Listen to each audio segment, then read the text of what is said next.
A very warm welcome to the World of Lord Russell podcast talk show.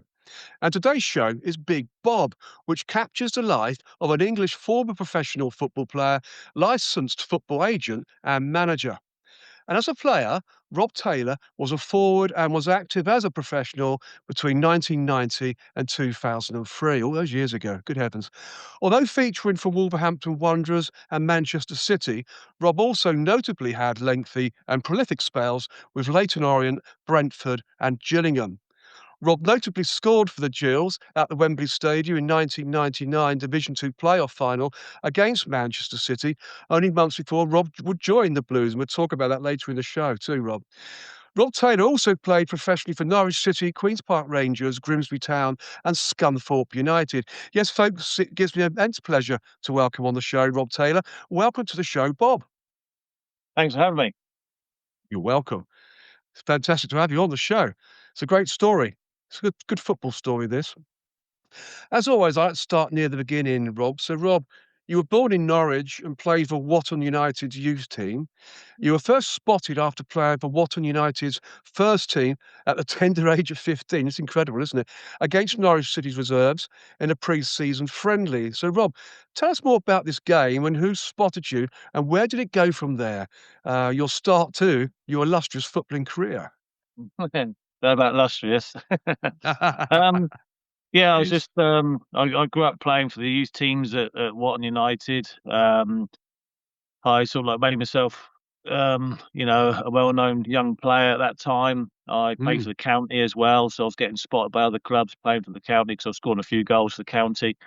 But it's where Watton I made a name. I sort of played a few games for the first team at Watton. That's when you could play, under the age of 16 for men's football. And sort of like we played Norwich City reserves and a friendly on a Tuesday night, Prisons friendly, and I scored that evening as well. I think we drew 2-2, I think, and there's a big crowd down there, and they tried to sign me on that night, and Oh, it wow. was sort of like Mike Walker, Dave Stringer, and Dave Williams all there watching the game, and they just want to try to get me to sign, and I said no, I need time to think about it because I had other clubs as well, but I Mm. went for Norwich because they're a local team and our local, I was living in Norfolk and it's my local side, and I was just wanted to be close to the family, and yeah, and so it went from there. Yeah, that makes total sense, complete sense. You had all the right people there watching you for Norwich City, didn't you? There, Mike Walker Yeah. and co. Top management team. I mean, having signed for Norwich City, you didn't get, sadly, the opportunity to make a first team appearance. So, what happened at Norwich City in 1990, 91? I mean, who were the players keeping you out of the first team? That's the first thing that comes to mind. And Well, what did the yeah, manager have well, to say? yeah, well, I mean, I was sort of like I played a few games for the youth team and done very well, and Mike Walker, reserve team manager at the time, and he said, Mm, we need to bring you along with the reserves. And I started playing the reserves, but I couldn't play up front because there were so many strikers at the club, so I had to play mm, left midfield. So I've gone from a striker in the youth team to a left-sided midfield player, and crikey, I was just playing in front of Robert Ellithorne, who eventually got into the first team at Norwich. dude. And so I was playing that side, and because they said I was good enough, they wanted me to play, so they fitted me in there, and I sort of had to learn how to play left side of midfield. So I learned to use my left foot more as well, and so I Mm, become both footed, which is ideal. But you had the likes of Malcolm Allen, you had Robert Fleck, mm. you had Dean Coney, you had Henrik Oh, Morton, you had Robert Rosario.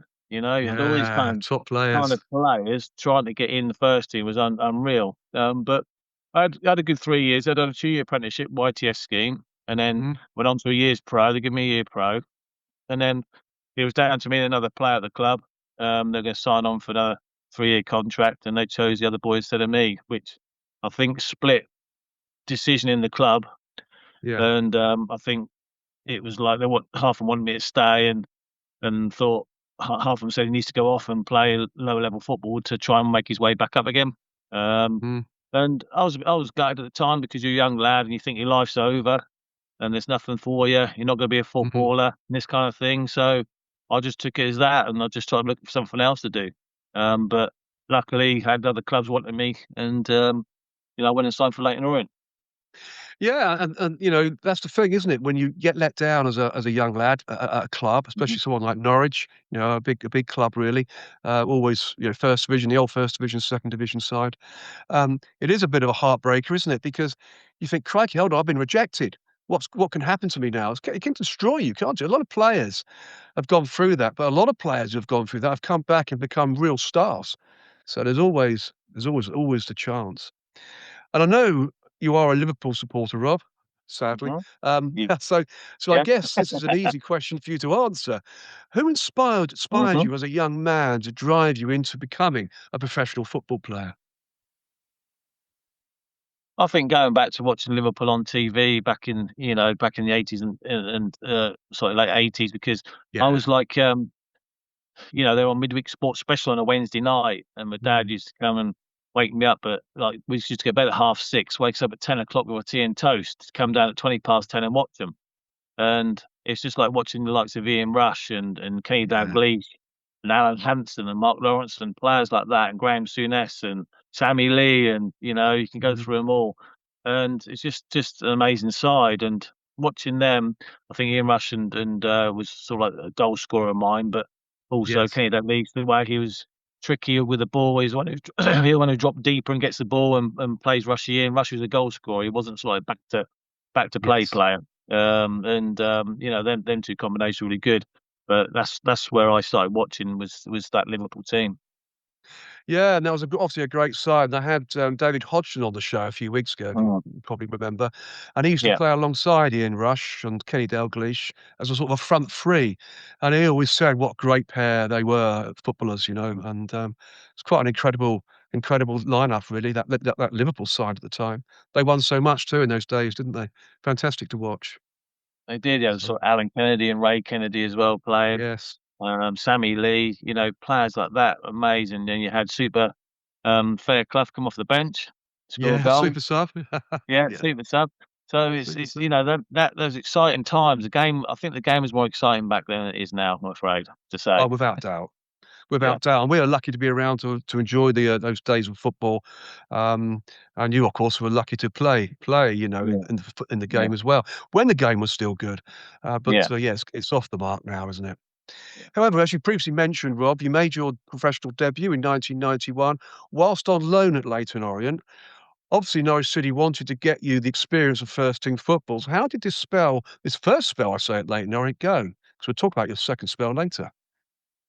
It went really well. I mean, it was like funny for me because you're just used to Mhm. being at one club and you had to move down to London, stay down in digs down there with the family, and it's like Yeah. all surreal sort of thing. And then you come along and you start straight away for a team that you don't know nothing about. You don't know the players, how they play, Mm. what the strengths and weaknesses are in the team or whatever. So I ended up playing left side midfield there as well because they had two good strikers at the club at the time, in Mark Yes. Cooper and Kevin Nugent. They were both there at the time. And so I was like on the left side midfield again. So I was still scoring goals and playing there. I've done really well. But Norwich, obviously, my loan went out and went back to Norwich. Mm. And obviously, then Norwich released me, and then Leyton Orient wanted me back because I'd done so well. So they signed on Yeah. a contract there. Yeah. Absolutely. We'll talk about that later signing a little bit later Yeah. on because you also spent August and September in 1990 with Norwegian side Mjolnir. I hope I spelled that, I Yeah. pronounced that F right. To FK gain, yeah. Yeah. yeah, Mjolnir.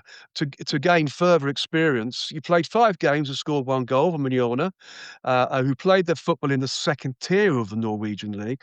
This has been another loan spell that lasted until the end of the season in Norway. But how did this experience go? I mean, both playing and living in Norway must have been some experience. It was. I mean, Across it's the like they country. do that. Yeah, they do it for quite a lot of young players to make them grow up Mm, quickly, sort of thing. So exactly. they asked me if they wanted to go, and I said, "Yeah, I'd love to." So I spent 3 months out there, and Yeah, lovely experience. it's an amazing place. And ended up going out there and playing centre half because they had a lot of injuries. So I think I got I played first game and got sent off. I think so. If I can remember. That's a great story. So you gone from Yeah, centre forward, left midfield, yeah, centre yeah, half, 'cause you're a tall man, let's be honest, Rob, so I can see why you fitted yeah, in at centre half. yeah. So it was a bad back pass, and the player was through on goal. It wasn't me who played the back pass, the left back. played Yeah. blind back to the goalkeeper. The keeper then went to come and stopped, and then the player went to go around the keeper, and I brought him down just outside the box and stopped him from goal scoring opportunity. So the referee gave me a red card. I went yellow or nothing like that, just straight red. I was the last man, and that was it. So yeah, that was a good Well, experience. great. Had a 4 match span out there for that, and so I come back into the team again when I was available, and they played me at centre half and then on. So I played 2 or 3 games previous towards that game at centre half Mm. and done very well. So they wanted me to continue playing there. It was Yeah. an Well, amazing that's experience. yeah. I can only imagine. I'd imagine that at your age then to actually spend some time overseas would be, that's it creates you as a person, doesn't it? Yeah. Well, I mean, You're out of your the town I stayed in was Narvik, and the local yeah. team, they had a football team as well, but they only used to get about 500 people watching them. Mm. And then FK Mjolnir, which is another team in Narvik, get 7,500, 8,000 watching them, which I Mm. couldn't work out when I went out there. They're bigger than what the actual town team were. Wow. But Incredible. it's just an amazing experience, and one I'll always remember. Yeah, good, and fond memories too. And then after a brief 1-month contract at Birmingham City, you did rejoin former loan club Leyton Orient for 3 seasons, where you scored 20 goals in 81 appearances. I mean, that's pretty good scoring record. So tell us more about your return to Brisbane Road and, of course, any notable stories to share, Rob? Well, just go back to the Birmingham City thing at the moment, because Yeah, of everyone's course, saying yes.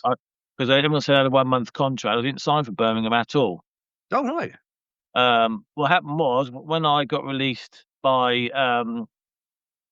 Norwich, I Yes. invited down to Exeter with Terry Cooper.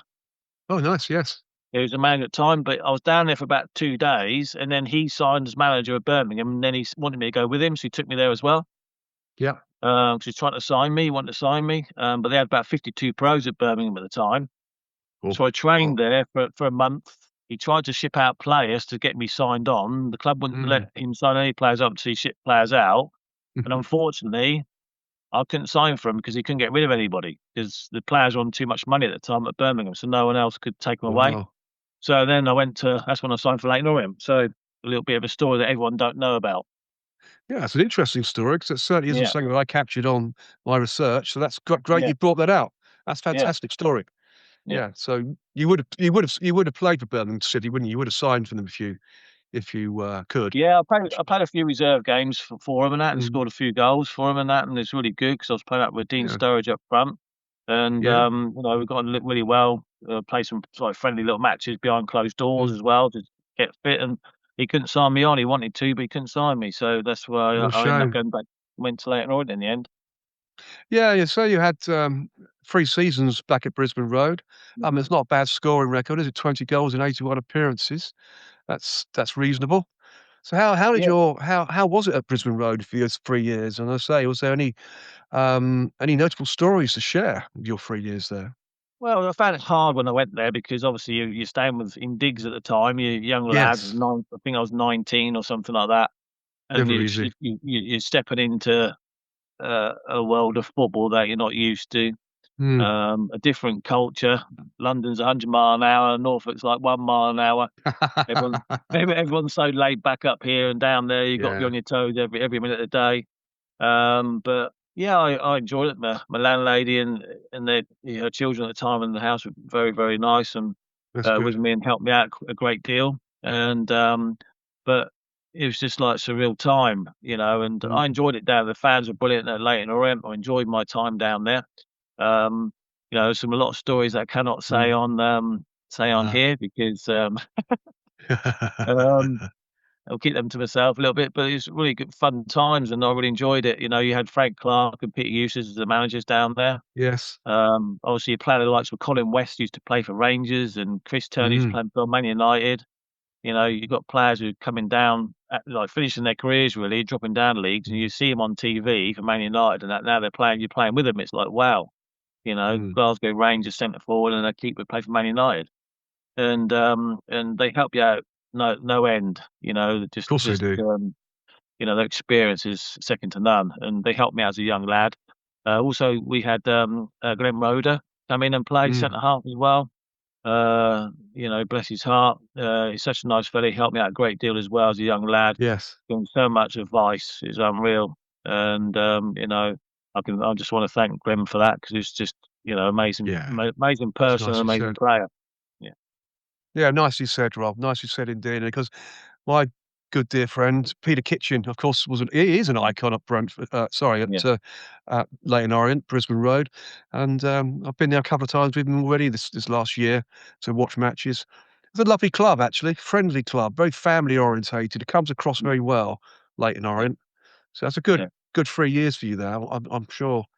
yeah. But then in Well, 1994, you moved to West London and the home of Brentford, of course, who I know you've still got great contacts with. You had a 4-year spell at Brentford, making 208 or so appearances and scoring 74 goals. That's real lift-off time. So quite a prolific football experience. And what were your highlights at Brentford, Rob? Who did you play under? Who was the manager? Dave Webb, ex-Chelsea Oh, man. Webby. Yeah. Yeah, yeah, he was a manager at the time. We had Kevin Locke, who was at West Ham. He Yes. was the assistant manager there. But he was like it's funny because I was out training one day and Mm. I had told to come in from training and they said that we've had a bid from Brentford, 100 grand for him. We've accepted it because they Yeah. needed the money at the time. So I said, "Oh, okay then." So I went across to speak to Brentford Football Club and liked what he had to say and just started sign for them straight away, because obviously it's a level up at football, and Mm. you always want to play as hard as you can. And it was just like the boys there were just so like together. It felt like together, and they Yes. weren't like big time Charlies in the dressing room or nothing like that. They were just like just normal people trying to just want to play football, basically. Mm. Because over football teams, you probably find someone who thinks he's better than everyone else, but this wasn't the case there. That's And brilliant to I hear. signed, and I remember, I think I scored on my debut, I think, and also I think I've done my hamstring. I'm not too sure the same game, um, Wow. but um, but 4.5 years there was amazing. Mm. We've got to Wembley and everything like that as well, and the fans took to me, and I just loved to turn out and play for them and wear 'em the old badge of the bees. Mm. Indeed. And you still go back, don't you, to do some talks and stuff at Brentford? You still go back. Yeah, I go back do some commentary as well for games. That's it. Went down and done the Brentford Liverpool game where Brentford won 3-0, and I had to sit there and say what a fantastic game that was for Brentford, Oh, and I bet that hurt you. that did that hurt me big time. Yeah, I can and imagine. but yeah, deserves it. Like Liverpool are very poor, but I'll go and do some commentary. I've done quite a bit down there for them, and go down and have Yes, hospitality days and legend days down there, which we're invited down to. And brilliant. it's the same as Leyton Orient. The club is. I think it's just like so welcoming. It's very family orientated, Yes, and that's just for everybody. And you feel so relaxed when you're there. You're not thinking, "Oh God, they're not don't feel right to be here." You're not meant to be here. They're yes. very welcome to you, and it's just such a relaxing atmosphere. The That's ground, the new incredible. That's ground, a great the story. new ground's lovely as well. Yes. I've seen it on the TV, obviously, but I've not been to the ground because the grounds are always so much different when you're there physically, aren't they, to what you see Yeah, on TV. yeah, they are. And it does look a lovely ground, I have to say. Um, but the old Griffin Park you were at, weren't you? Played at the old Griffin Park, the old Yeah, stadium. yeah. The old Griffin That was Park were ever.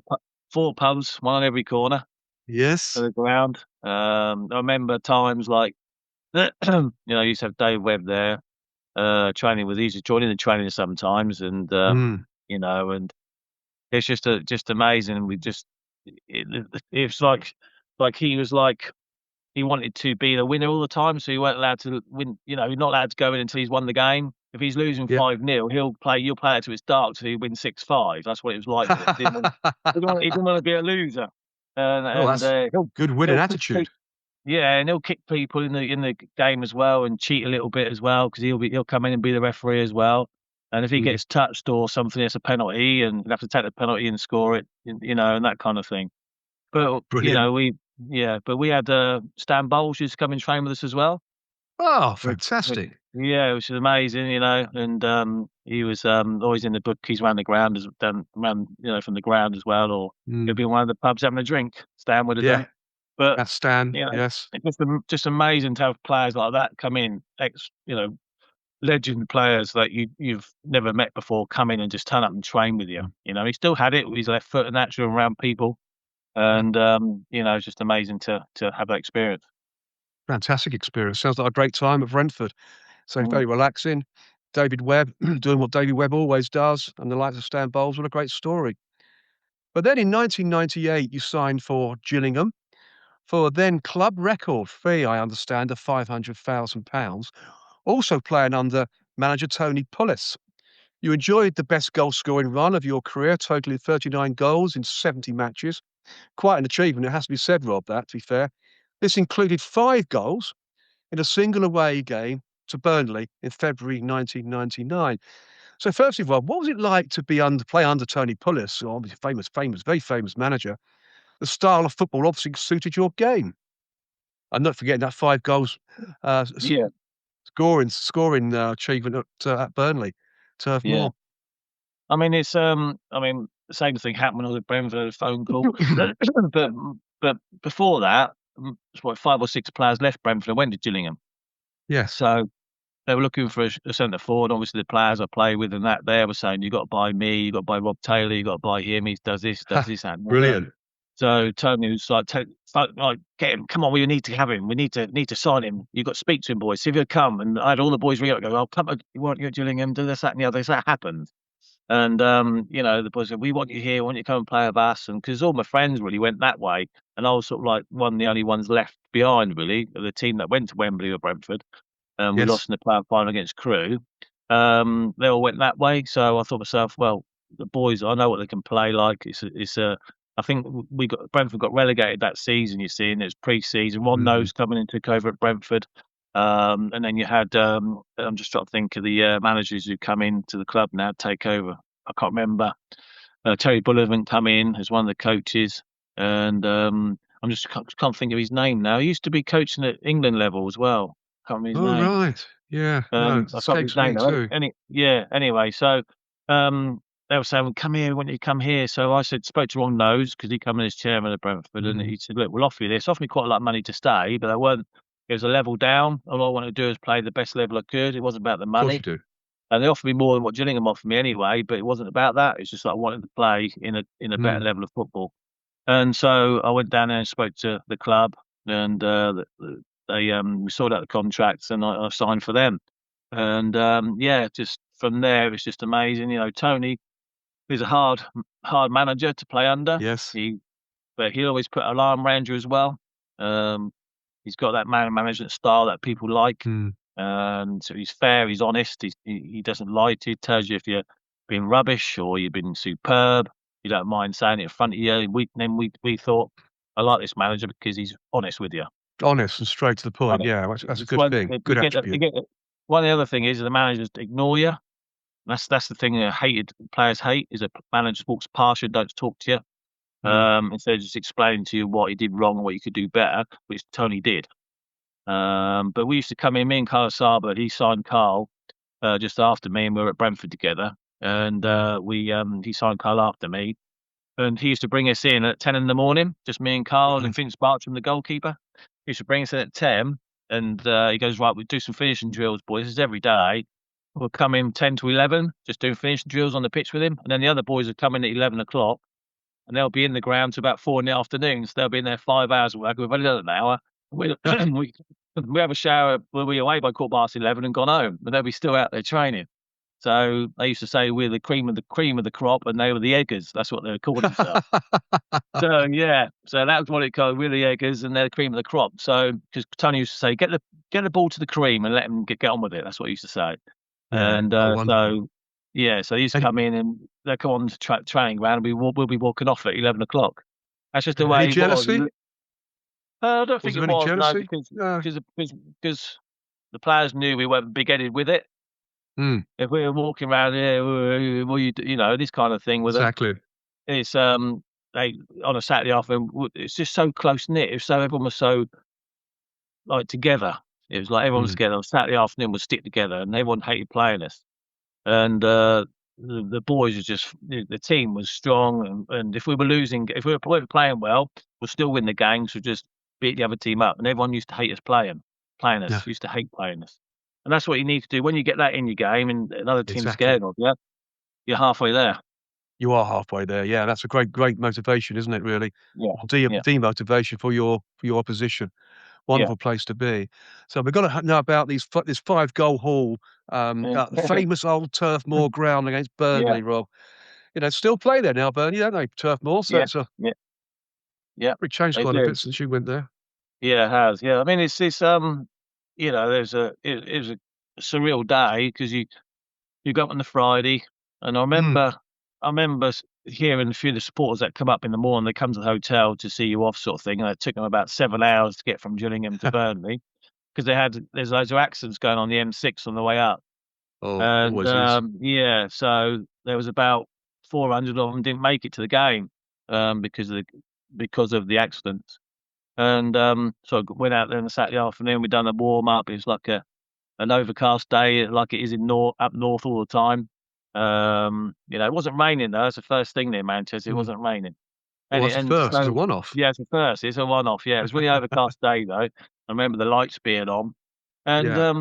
we sort of like went out there, and and by the time we knew, we were 4-0 up at half time, and I'd scored all four, and it's like, oh well, never mind, sort of thing. It didn't sink in at all. And Yeah. then I scored a header in the second half from a corner, and then the best thing it is, I know I got 5, but you got off, walked off the pitch. It took me off to about 72 minutes, and all Yeah. the Burnley fans give me a standing ovation, Oh, which fantastic. is amazing. But on me, just going back to the 5 goals, the third come to the fourth goal, Yeah. and Guy Butters normally takes the penalties, and I just said he come up, he goes, I said, "Come on, it's from a hat trick. Let me take it. It's from a hat trick." He goes, "Is it?" He said, "Yeah." I said, "Yeah, yeah." He goes, "Oh, go on, and you take it then." So he thought it was from a hat trick. This is the fourth one. This fourth And so one. I stepped yeah, it's a fourth one. He thought I hadn't got the first 3. So I'd, stepped up and I scored. He cut and he goes, "That's your fourth." He went, "That's not fair." He had a go at me after I scored the penalty. And I said, Brilliant. "Ah, never mind." Yeah, sort of thing. So, he was gutted that I took the ball, but he afterwards, he just said, "No, you deserve to take the penalty and get as many goals as you can." But it's just an Absolutely. amazing day, and, it's just a real day, and I couldn't believe it. And I had Sky Sports come around my house on the Sunday and do videos and things of the 5 goals and talk to me about it, and it's just an amazing day. And to have that, Yes. we've got all the 5 goals in a frame as well, which is good. And, It is good. yeah, yeah, It's so, fantastic. yeah, Great just one thing experience. I'd always have for the kids to give to them, later on. Yeah, absolutely. They can inherit that. A great thing to have. 5 goal star. A brilliant story that, Yeah, Rob. yeah. Outstanding. And you also played for Gillingham and scored in the 1999 Third Division, now the League One, of course, playoff final at Wembley Stadium against Joe Royal's Manchester City. Oh, big old Joe Royal, crikey. In front of nearly 77,000 fans. That at the time was a record for that level of final. So it was an amazing achievement. Obviously, Manchester City took a lot there.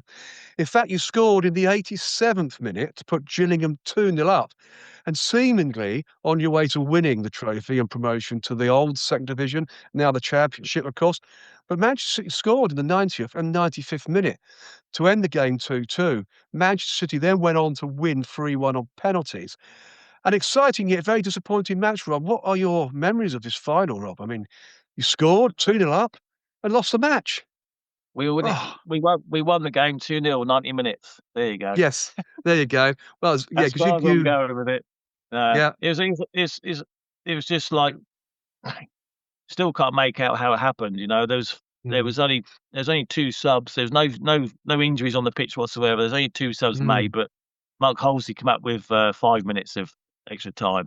yes. And that and that's he still says, "No, there wasn't. There was this, that, and the other." There's only 2 subs made in the game, and so we always say all the time. But then everyone said, "Oh, they've seen him drinking on the after the game with the Man City players in the hotel and all this kind of thing as well." So, everyone's making up stuff and this kind of thing, and you start to think, well, did he add more on so they can get goals or Yeah, makes you wonder, um, doesn't it?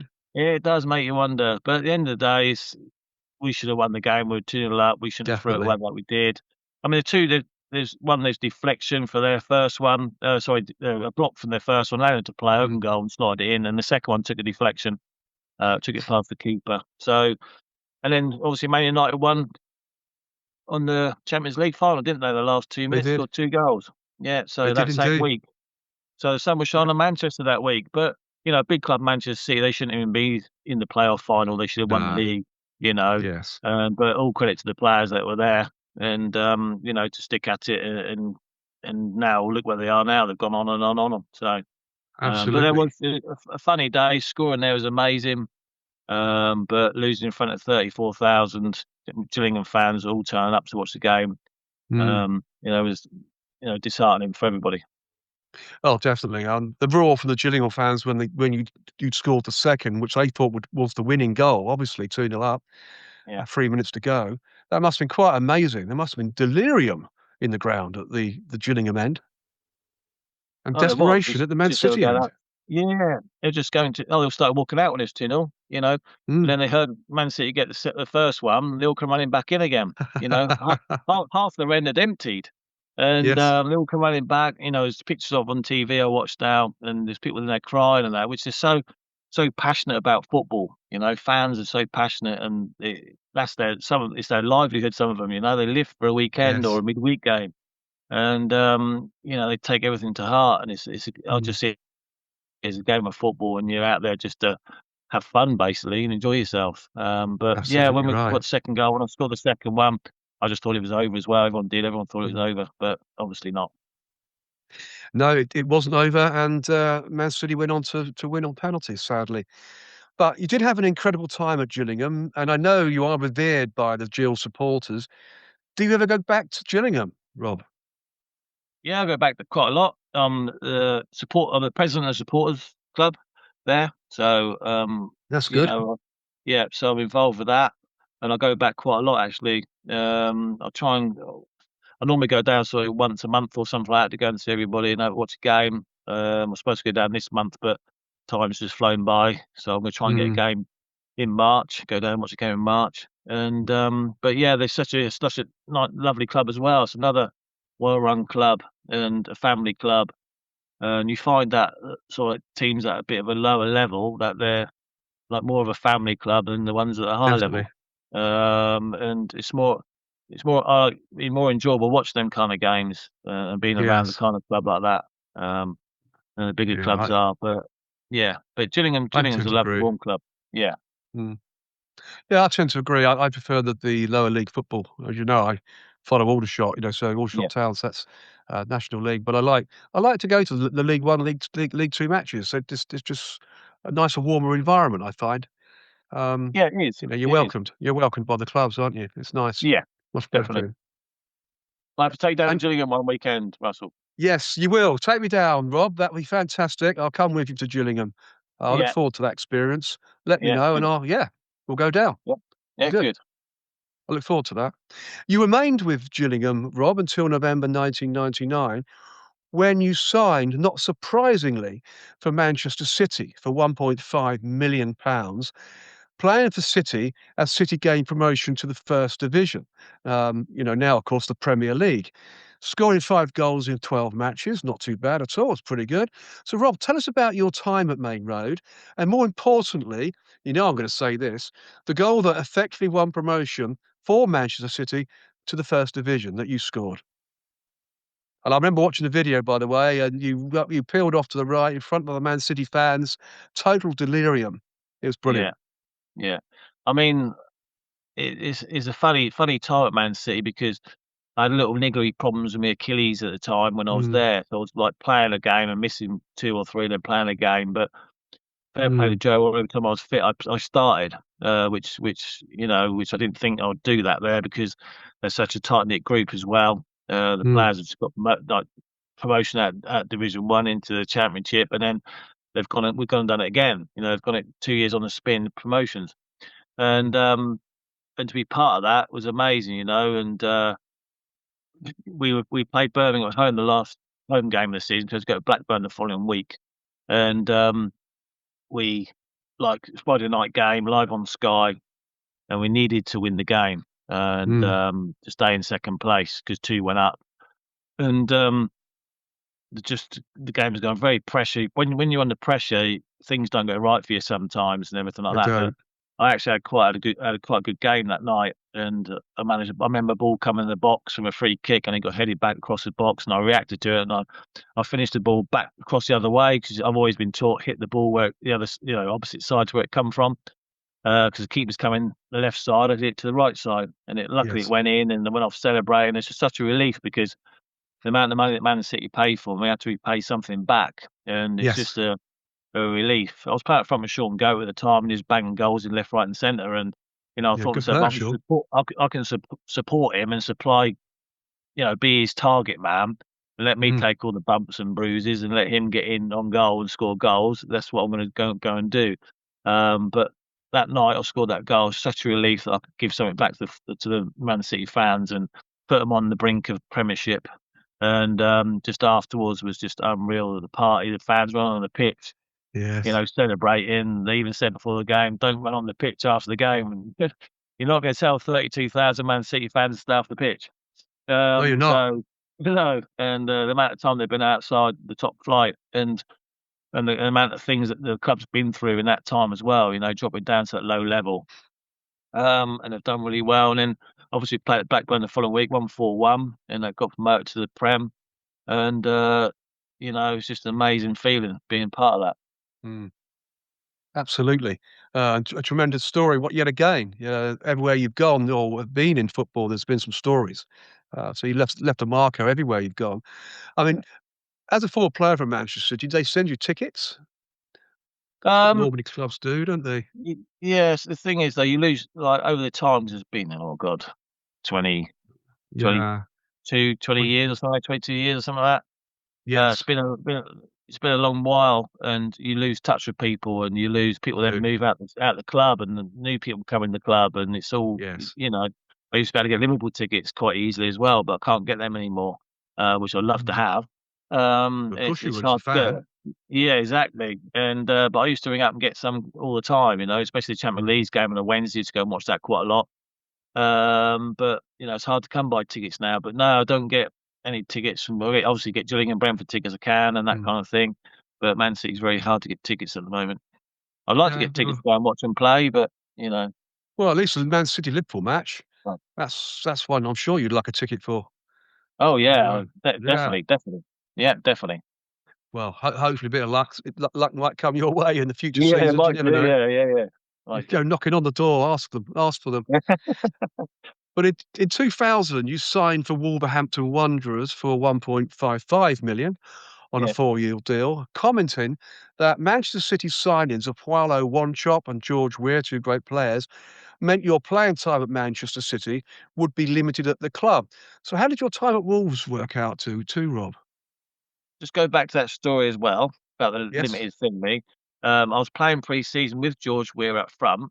Yep. So it started the season, done all pre-season, and then my ex-wife dropped a bombshell that she didn't want to live up north anymore. Oh, right. So, so this is the reason why I moved further south. It wasn't Mm. because the players had come into the club.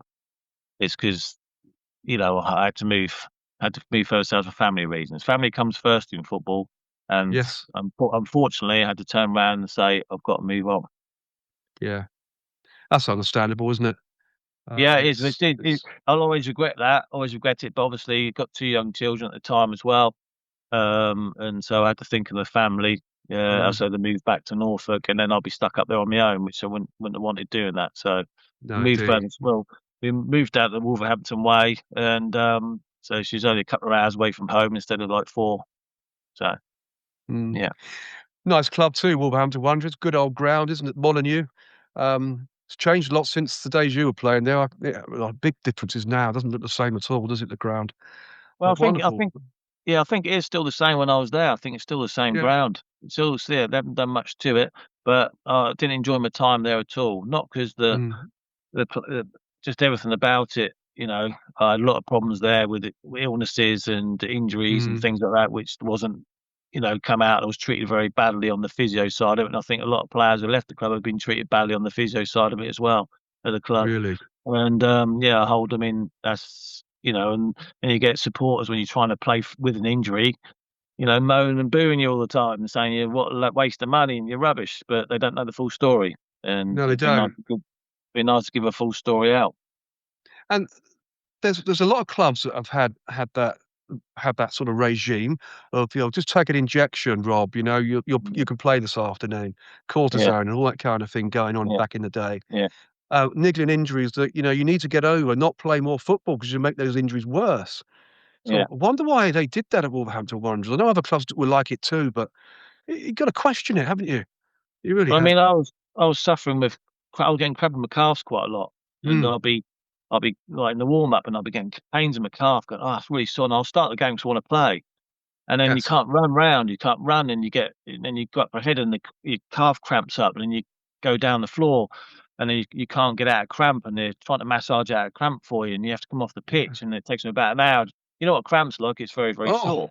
it So is. when so when you've got to take an hour to get you out of cramp because it's still in cramp and you're in that pain, they've got to give you morphine to try and kill the pain for you. I mean, Mm. some of the times I'd come in the next day for treatment and my calves would be black because all the blood vessels are burst, you know? Oh, wow. So Nasty. yeah, nasty. And I had to have operation on the back of my knees in the end on both legs. There's Mm. a thing called a fascia that sits on top of your calf muscle, right? So my calves are quite big, so they cut that in half so the muscle Yeah. can move freer. That didn't work at all. So I tried to come back, that broke down again. I then tore my Achilles because I had a slight tear in my Achilles, like 8 months for that because of the blood flow weren't getting down to the Achilles. It's like putting no oil in an engine. That'll break one Yes. day, So Yes. there's no blood getting down there. You pinch my feet or my toes, there's no blood. There's nothing Oh, rushing there to get there. So I had them done. It didn't work for me. And then I was trying to I had a gallbladder problem as well for 6 months. mm, And they'd turn around and send me to on holiday away. It's just stress. Just go away, it's stress. yes. So I was going, I'm in pain every night. I'm in pain. Eat anything fatty foods. I'm in pain. I can't. I lost 3.5 stone of weight, Wow. and over this 6 month period, and I had to go to my local doctor, which you're not allowed to do. You got to keep everything in house. And Mm. I had to go to my local doctor to say to him, "Look, I'm in so much pain." He goes, "You look a mess. Your eyes have gone yellow and everything." He said, "You're in now. We're taking you now to the hospital now to have a Mm. ultrasound scan done. Done Mm. that. Right, you're in tonight. You have an operation. You need that done now." Right. Crikey. So I went in an operation because he was coming out in the middle of the night, 2 in the morning, giving me morphine injections. I was in that much pain. Mm. I couldn't breathe. I couldn't do anything. My That eyes were sounds going dreadful. yellow. Yeah, my eyes were going yellow, Oh, and I had my gallbladder removed that night. And then the club went into one saying, "Why'd you go somewhere else? Why'd you do that for?" I said, "Because I kept telling you for 6 months I weren't very well, yeah. and I'm trying to play football, and I can't play football because I've got this gallbladder problem. I'm in pain with it. I'm in pain in my calves. You haven't sorted me out Mm. at all. You've just cast me off somewhere." I was coming in. Andy Sinton was there as well. He was at Yeah. Wolves, and he was injured at the time. And my physio was come in the morning at the tennis club where they used to train, don't know if they still train or not, it's a tennis club. Come into Mm. the gym there, do your workout, and then that's it for the day. So I'd come in at 10, I'll be going home at 11. And I've Oh, done that for about 4 or 5 months, and no one said nothing. No one saw me, no one said anything to me, no one gave me no physio, nothing. that's awful. Yeah, it's awful. That's And Andy really, Sinton really shocking. and Andy Sinton was the same. He didn't get no treatment, nothing either. He was in the gym with me, and we just go home, just got showered and went home. No one said nothing to us, and it was embarrassing. And I saw Definitely. another player was saying the other day about it as well, Mm. online, saying the physio he had received at Wolves was horrendous. At the time, it was horrendous. Well, it makes you wonder why a professional football club like that would allow that to go on. What's the backgrounds for all of that, I because don't know. I was gobsmacked and just felt mm, so. And in the end, I cancelled my contract and left because I said, "You're paying me for I'm not doing nothing." So I cancelled contract with them and left. I had 2 years, 2.5 years left. And I said, "I haven't played many games. I haven't been looked after very well." I said, "Look, the fans don't know nothing about what's going on. I'm trying to play with injuries because I want to play football. Yeah, I'm making myself look an idiot by going out there and trying to play football, mm, and I can't." exactly. And they say to me, "Well, don't train all week and just play Saturday. You'll be fine. Give your Oh, calves a rest the week." I said, "That's no good. I can't go not train and then try and play on a Saturday. I'm so unfit." So I tried that. It didn't work. Just didn't work. no, I it was wouldn't do. just cramp up after 5, 10 minutes in the game, and I couldn't run anywhere. And people didn't know that. Yeah. That's a shame, isn't it? The supporters obviously be blaming you, and it's not Yeah, you. Yeah, it's the club itself, yeah. The physios, worst, doctors. worst experience of my life. Worst experience of my football life. That is being there. Shocking. But then whilst you're at Wolverhampton Wanderers, I did read that you were sent out on a loan to Queen's Park Rangers, Grimsby Town, and your former club, Gillingham. And how did these loan agreements work out, Rob? Particularly with Gillingham, of course, where you had such great success earlier in your career. Just trying to get back to full fitness. It didn't work out at all. None of it didn't because I was still struggling with my calf muscle. Didn't like I Yeah. say, the operations didn't work. I was still trying to play through injuries and things like that, Mm. and it just didn't work out. In the end, I retired from it. Just couldn't catch up. Yeah, no, that's fine. I mean, you left Wolves, I think, probably in 2002, and signed permanently for Grimsby Town before ending your career, professional career with Scunthorpe United. I mean, it's always a traumatic moment retiring from professional game, particularly obviously your injuries was probably the enforcement of this. Yeah. So how did you feel at the time? Were you kind of happy because you now could recover, or sitting down and missing the It was football a relief. It was that a you relief, to used be to honest play? with you. It was a relief because Yeah. I think all the stress and strain I had at Wolves and Mm, the times you felt so down about everything, um, that you're glad it was over. mm, It just got so yeah. depressed with the football inside of it. It was unreal. It just people don't realise what players go through sometimes, and at football clubs they just see the Tuesdays and Saturdays and that's it. And what goes on during the week? People go to me, "Do you want to go back into football?" Not a chance. Not a Mm, chance will I go back into footballing, life again mm, anywhere. I've yeah. done football locally here, and which I've enjoyed doing, but it's the same in this life as well. It's not nothing's ever good enough for no one. Yeah, And that's very, very true.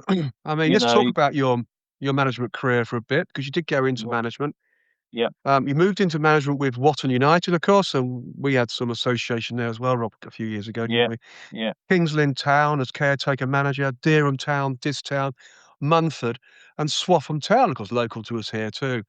So how did your transition into management of these clubs pan out, particularly the highs and lows? And with what you were saying, the same issues at this level, with the I supporters, mean, with the club, how clubs are run. yeah, I mean, Watton was struggling. They were going to fold the club up, and that's my local Mm, team. And I was coming back from Birmingham. I live in Birmingham. I was mm, coming back on a Tuesday night and training them, and then coming back on a Friday night and manage them on a Saturday, and that's what I was yes, doing. And we managed to get a team there. We managed to get a team going again there because it's a lovely setup at Watton, as you know, and do yes. we got promoted that season straight away, you know, and which is an achievement because they didn't have a team hardly. I think they had Mm, about 3 players for 2 teams. So we sorted that out, got the club buzzing again there, and then obviously then Kings Lynn come calling for me. They wanted me to go and run the reserves.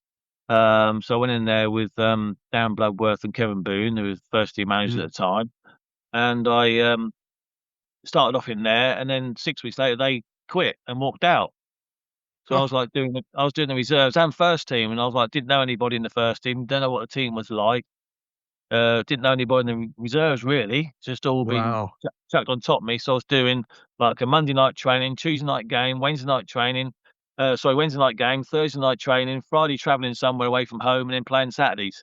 Mm, So I didn't get much time at home doing all that no. because I was running 2 teams, and I just said to myself, I can't do this anymore. And I said, then they said to me, well, we want you to stay around, and then they brought in Tommy Taylor in, and I said, well, look, you got Mm, your manager now, I'm done because it was just too much yeah. doing both teams. So because I said That's to them, I said it needs to be clear out here, needs to be done, it's going nowhere, and then suddenly it failed, didn't it? it did. It went under. And then Tommy It did. Taylor came in and turned it around a bit in the footballing side of it. But Mm, yeah, it was going down. So you need to get rid of all these players. They're not worth the money they're on. They're on quite a lot of money at the time at Lynn, and I couldn't yes. believe the amount of money they were paying these players who aren't good enough to play at that level of football. Mm, mm, So I just said to them, look, I'm not going to be sticking around. So I went and joined Dereham Town mhm. and done very well there. They were struggling at the bottom of the league, kept them up. And the following season, we finished 7th or 8th, and then the next season was 4th. And they were sitting second. We won 2 Norfolk Senior Cup games at Carrow Road, finals in 3 years I was there. And then we got beat in the semi-finals at home against Sheringham, and we were sitting second in the league, and they sacked me. Huh. Why sack you? You're being I don't know. successful. I know, That's yeah, crazy, exactly. isn't it? Exactly. I just think the chairman who was there at the time was a bit jealous Mm. of me because he was a manager I took over from, and then he come in as chairman. So I think there's a bit of jealousy there somewhere along the line. You get a lot of that at football, don't you? And I think quite a lot of in non-league football too, because I know that, you went back to Watton United, didn't you, for the second time when I was involved a little bit Yeah, with you there, and, chairman, they yeah. were in dire trouble, weren't they? Yeah, And you turned it all around. You became chairman, yeah, manager, and you yeah, got all these players in, and all of a sudden they started winning matches, winning leagues. I yeah. mean, did you have 2 or 3 continued, championship wins when you were there? There was 2-1. We won 2, and then we got to the quarterfinals of the Norfolk Senior Cups. Yep. Did we get quarterfinals? No, semi-finals of the Norfolk Senior Cup. We lost. They lost that one 3-0 to Downham Market, downtown, who were 2 levels above, and in the end, it just wasn't good enough for certain people. So so not people I was around, like players.